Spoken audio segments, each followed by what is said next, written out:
Well, hey, surprise, it's Mark Pomeroy here, filling in for the amazing Tom William Murphy, who is, well, it's a long story. Anyway, I'll spare you the details. But great to have you here, and a very special shout out to those of you joining us for the first time. Great to have you here as well. It's the first week after Easter. It was a fantastic Easter. Those of you that joined us for our online experience, I hope you were blessed by that. Today, we're launching a brand new series called The Joy Factor, how Jesus teaches that we can have more joy in our lives. So saddle up, let's go.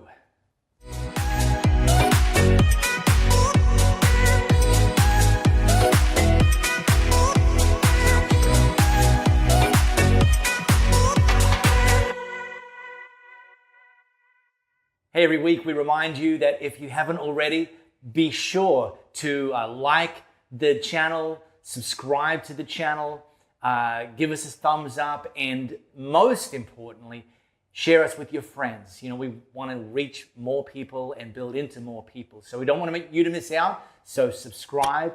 And of course, we don't want your friends to miss out as well, so share with them. Well, this week's worship partner is one of my favorites. They're simply called the Recording Collective, and some of the most incredibly talented singers, Christian singers and musicians, and they're going to lead us today. So join in. The words are going to be on the screen, and let's worship together from wherever we are.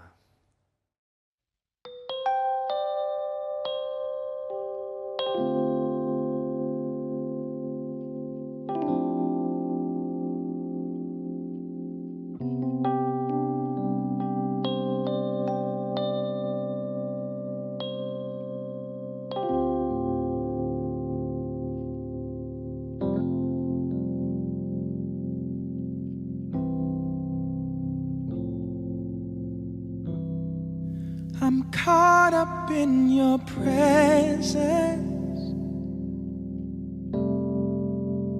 I just wanna sit here at your feet. I'm caught up in this holy moment. I never wanna leave. Oh, I'm not here for blessings. Jesus, you don't owe me anything more than anything that you can do. I just want you.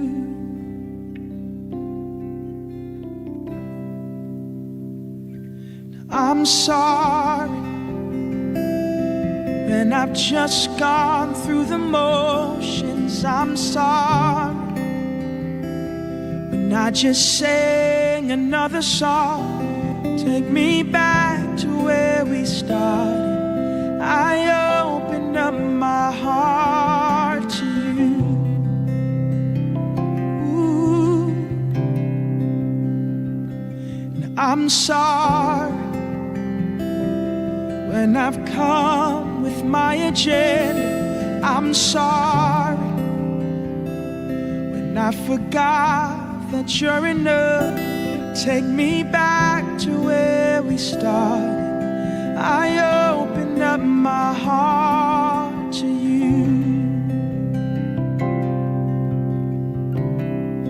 I'm caught up in your presence. I just wanna sit here at your feet. I'm caught up in this holy moment. I never wanna leave. Oh, I'm not here for blessings. Jesus, you don't owe me anything more than anything that you can do. I just want you. just want you and nothing else, nothing else, nothing else will do. I just want you and nothing else, nothing else, nothing else will do. I just want you and nothing else, nothing else, nothing else will do. I just want you, nothing else, oh God, nothing else, nothing else will do. I just want you, nothing else, nothing else, nothing else, oh, nothing else will do. I just want you and nothing else, nothing else, nothing else will do.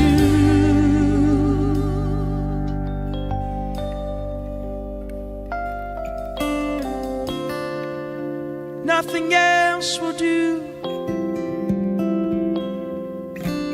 No one else will do. If it's not you, Jesus, it won't satisfy my heart. I was made for you and you alone. I'm coming back to the heart of worship, coming back to the heart of worship, and it's you, Lord. It's you, Lord. It's you, Lord. It's you, Lord. Just want you. Caught up in your presence. I just wanna sit here at your feet. I'm caught up in this holy moment. I never wanna leave. Oh, I'm not here for blessing. Jesus, you don't owe me anything more than anything that you can do. I just want you.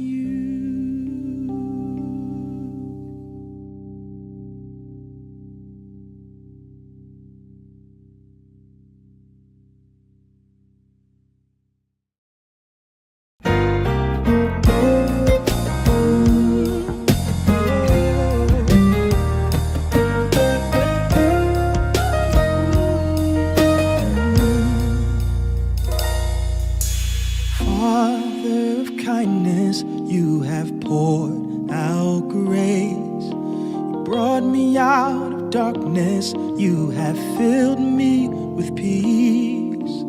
Giver of mercy, you're my help in time of need. Oh, Lord, I can't help but sing.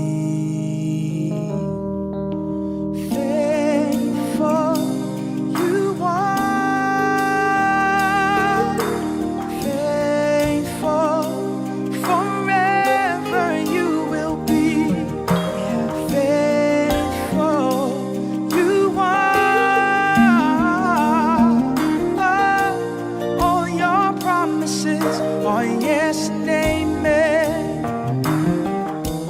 All your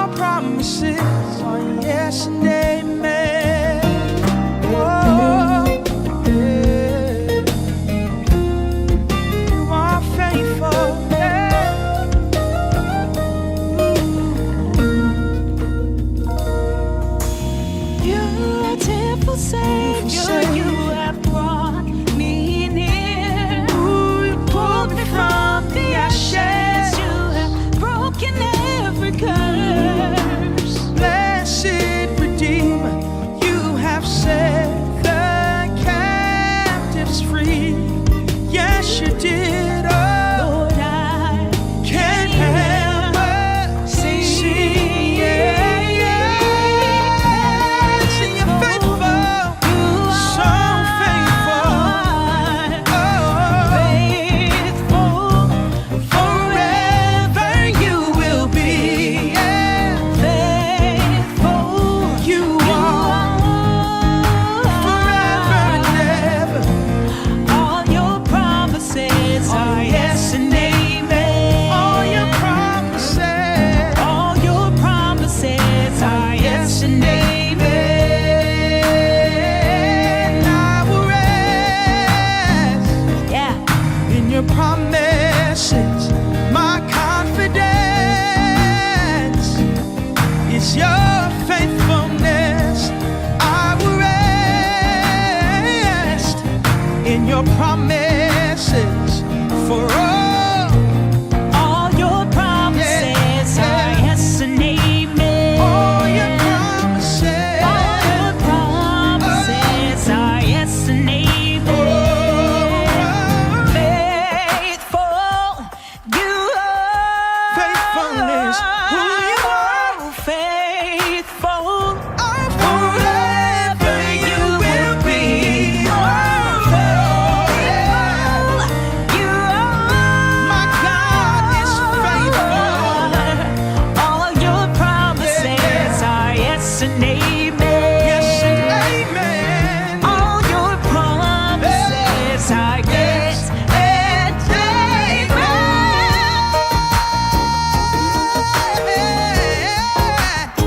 Yes and amen. Yeah. My God is faithful. Every word that he speaks will come to pass. We believe it. We believe it. Never have I seen the righteous forsaken, nor his seed begging bread. God, if you said it, I believe it. If you said it, I believe it. Oh yeah.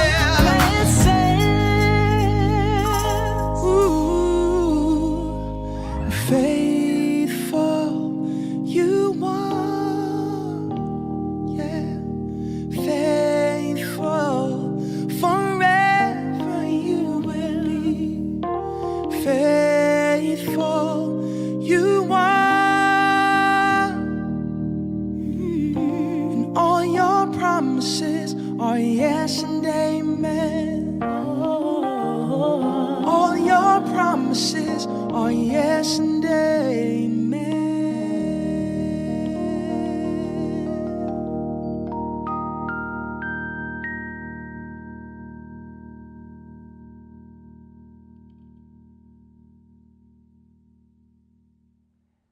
Well, as I mentioned at the top, today we're launching a brand new series called The Joy Factor, and today's speaker is this guy. Yep, it's me, teaching me about the faith factor, and we're going to go for the next few weeks with this series, The Joy Factor. So we prayed in advance that you are going to get a lot out of this, and as Jesus instructs us how we can increase the joy in our lives.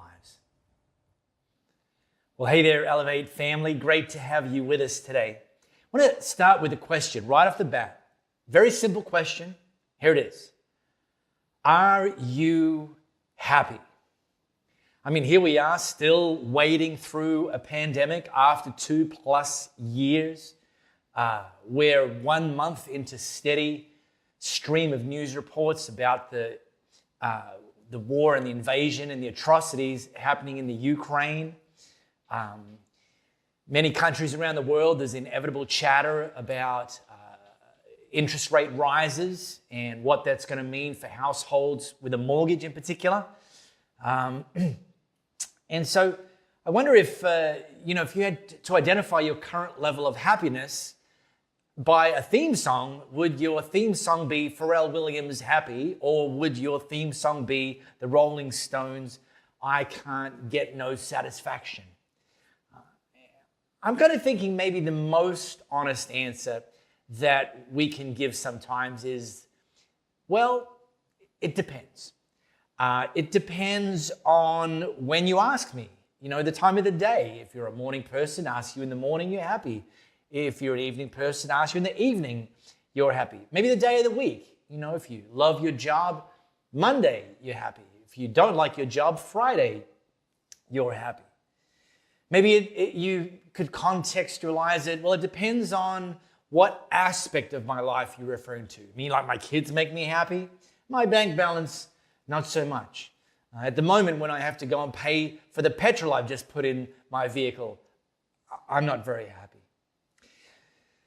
So we're launching today a brand new series called The Joy Factor. And over the next few weeks, we're going to take a deep dive into a slice of Jesus' most famous teaching and look at how he instructs us towards being able to experience joy in our lives. So I want to drop us in there right now. If you've got your Bible app, pop that open to Matthew chapter 5. I'm going to drop us into the Message version. Before I do, let me give you the context or the backstory. Jesus had recently just handpicked his 12 disciples, which is something that rabbis did.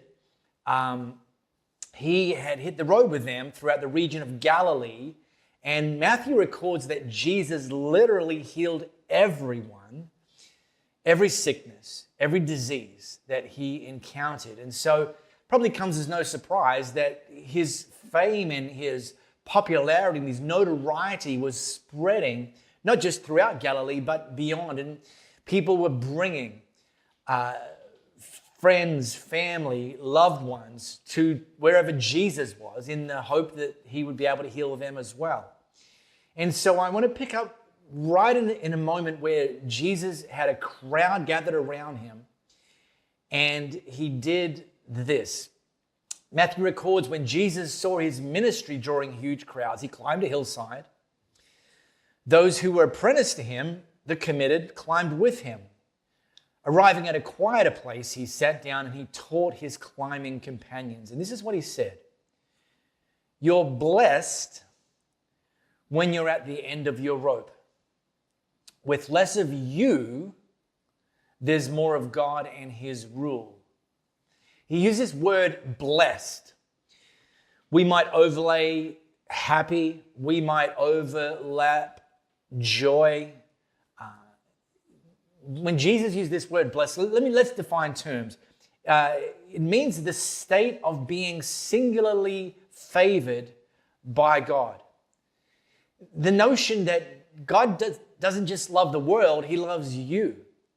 And beyond that, he doesn't just love you, he actually likes you.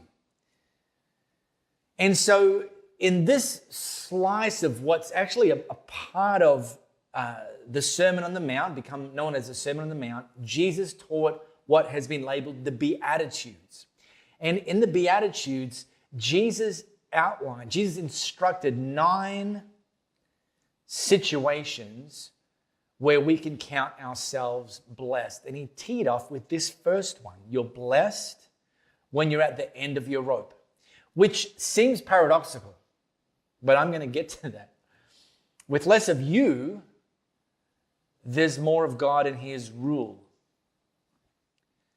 Let's rewind 15 years. In 2007, Steve Jobs took to the stage and introduced the world to the very first touchscreen smartphone, the iPhone, 2007. And I remember having dinner with a friend several months later who'd actually purchased the iPhone. And I was curious, what does this thing do? And so I asked my friend, what does it do? And he's so excited. He got his iPhone out and he said, look, there's this app that if it's a glass of beer, and if you tilt the phone, it drains the beer. I was like, yeah, okay. Anything else? Oh, yeah. He says, yeah, there's this other app that you can push it and it makes fart noises. And I was like, okay. Needless to say, I didn't buy one at the time. Not very impressed. Very much an optional tech device 15 years ago. But let me ask you a question today. When was the last time you went 24 hours without touching your smartphone?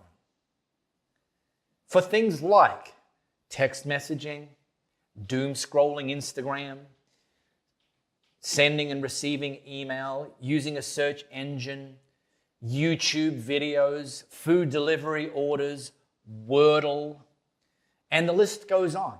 You know, there's actually now officially a medical condition called smartphone finger. Yeah. That's actually not the hard thing to believe. Let me tell you the hard thing to believe. The hard thing to believe is somebody has taken the time to publish an article on the web about smartphone finger, which outlines the causes of smartphone finger and how to prevent it. I'm not so sure any of us need an article. We can pretty much guess. The causes: too much this, prevent less this. So we've gotten to this place where our smartphones have transitioned from optional to pretty much essential. And one of my essential use cases is maps.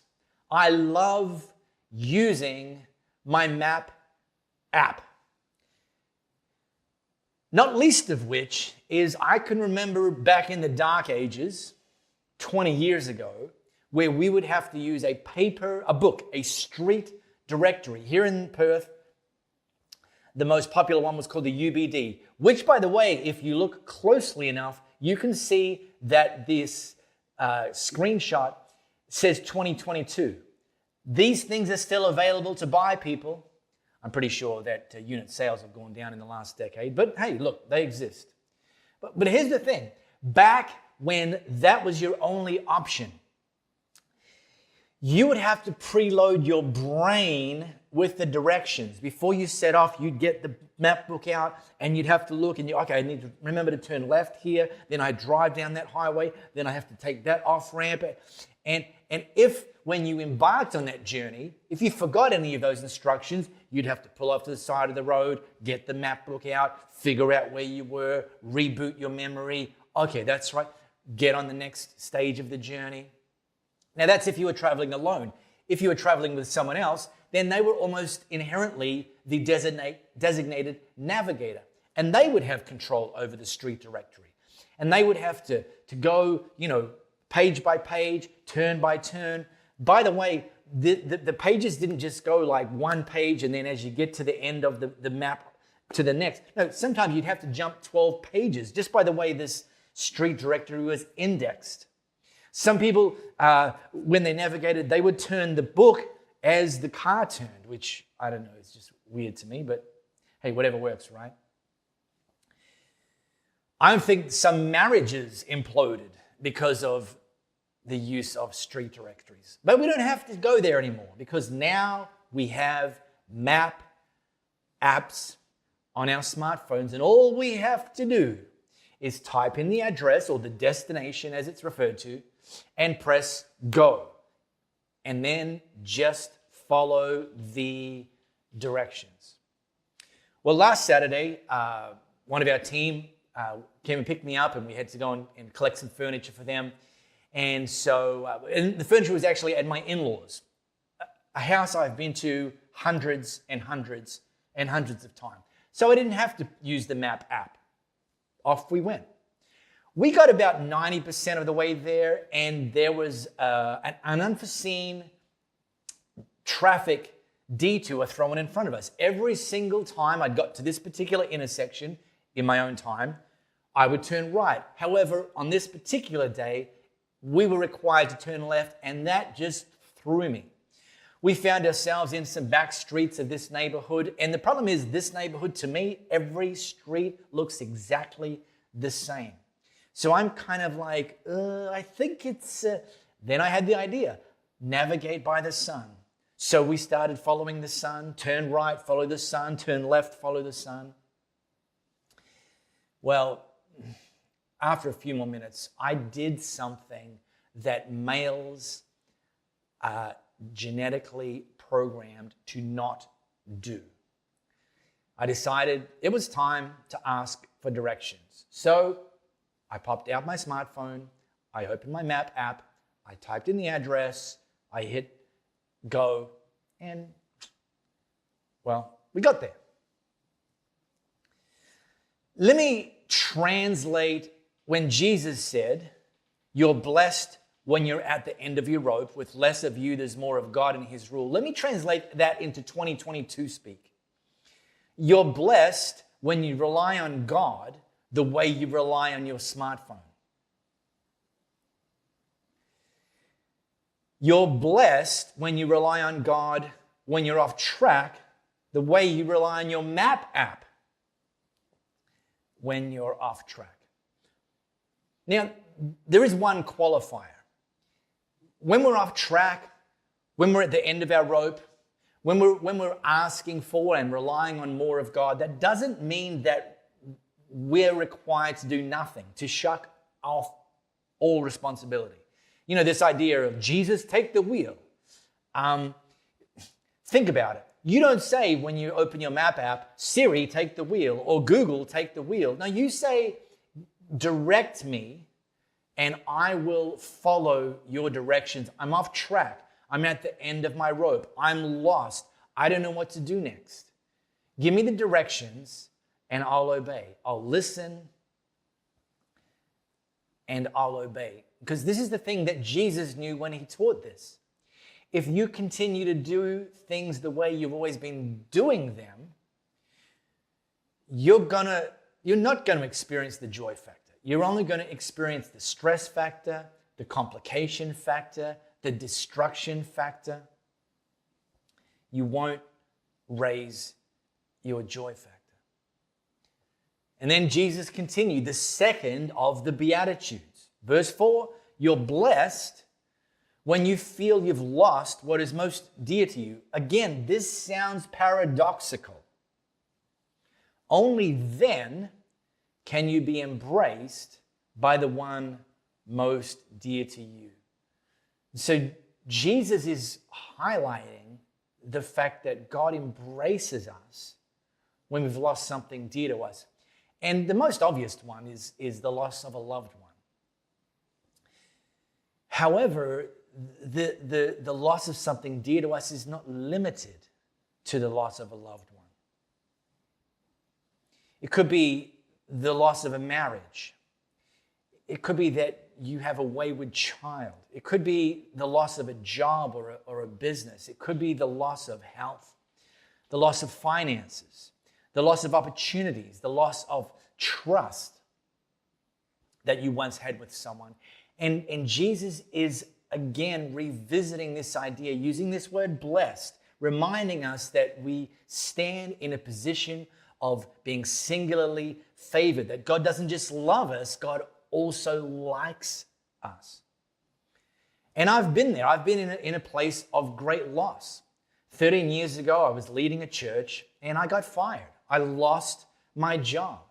Not only did I lose my job, over the next 12 months, Louisa and I lost high six figures of money, dollars, cash. We lost friends. We lost opportunities. We thought that things were going in one direction and then they essentially were canceled. And we lost trust. You know, people that we'd brought into our inner circle had betrayed our trust. And the easiest thing for me to have done right there would have been just to give up on the church. You know, we put our hope in this opportunity of leading the church, and that had been cut off. And for me, just to quit on that going forward and go back to my corporate career that I'd come from. Which, by the way, given that we'd lost significant financially, that would have been an easy thing to do. But the problem is I would have gone into that next chapter with open wounds. I wouldn't have taken the time to allow God to embrace me, to heal me, to restore me. Thankfully, I got to experience God's embrace over those next 12 months. And I know that sounds a little vague, a little like God embraced you. What does that mean? Well, I can actually tell you it came in very tangible ways. You know, for one thing, one of my good friends, he was the first person I phoned when I got fired. And I knew he'd just listen and let me kind of download and not judge me and not think less of me. And he said to me, you know, why don't you come and stay with us for 2 weeks? Well, we ended up staying with them for 6 months. Kind of overstayed our welcome maybe, but they just opened their home, they opened their hearts, they opened their family to us. And, you know, we had open wounds, and God used them to embrace us. You know, God with skin on in the form of our friends. Our friends led a church, and the church they led embraced us. They didn't judge us. They didn't put any expectations on us. They didn't tolerate us. They actually celebrated us. And again, God used that church to embrace us. But, you know, I also remember one day, and there's this underlying thing in me, you know, we thought we were doing God's will. We thought we were venturing into this next chapter, that he was going to cause things to go well for us, and they didn't. And me wondering, you know, like, what's wrong with me?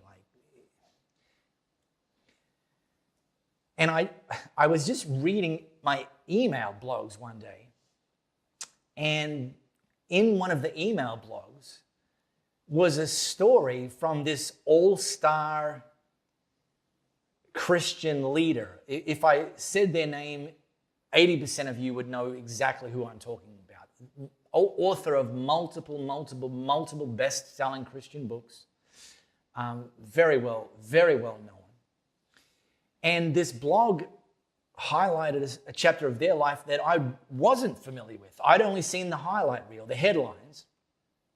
And this blog interviewed them about a chapter in their life where the church they were leading, things were not going well. And this all-star Christian leader said to his wife at the time, I'm not sure if we should continue on here. Do you think we should pray about it? And the blog then went on to say, her response was, you pray while I pack. And needless to say, that was the end of the road in that season of their life for them. And whilst I wasn't happy for them, I was so encouraged. I felt God's embrace, that God sent me this blog, this obscure blog about a story that very few people actually knew about, to encourage me that it even happens to the best of them, and that there's a next chapter awaiting. I was reminded that God didn't just love me, he also liked me. And so Jesus teaching this in a world where we're encouraged to rise and grind, just keep going, keep pushing, keep forging ahead. Jesus is giving us the instruction that it's critical that we take time to address the mess, that when we've lost things that are dear to us, that we actually create space and create environments and connect with life-speaking, life-giving people that are going to allow us to experience God's healing embrace and emerge, don't stay in that place of open wounds, but actually emerge on the other side with scars, yes, and proof that God doesn't just love you, He also likes you. Well, our mission as Elevate Church is to reach people and build people. And one of the things that helps us do that and ultimately go further faster in achieving our mission is giving. So those of you who have been consistently giving, we want to say thanks. We want to say well done. We certainly feel that we're on this journey together. And maybe if you haven't started that idea and that taken that next step to give, maybe today is your day. So the ways to give are on the screen. You can do that through our website, elevatechurch.me, and through our Elevate Church AU app. So give that a shot. Now, we often say that following Jesus is a team sport, and that's why we regularly encourage you to consider hosting a watch party. You know, wherever you are, don't join our online experience alone. Invite a friend to join you on the couch or in the living room, or host some friends around you. Just put on some coffee, some snacks, and we can be on this journey together and reach more people and build into more people. Hey, well, that's it for this week. Great to have you with us as we've launched this series. Next week, we're continuing week 2 of the Joy Factor, where, this guy, he's going to be teaching about the attitude factor. So you can't miss that. See you here. Hopefully see some of your friends back here. And let's continue on this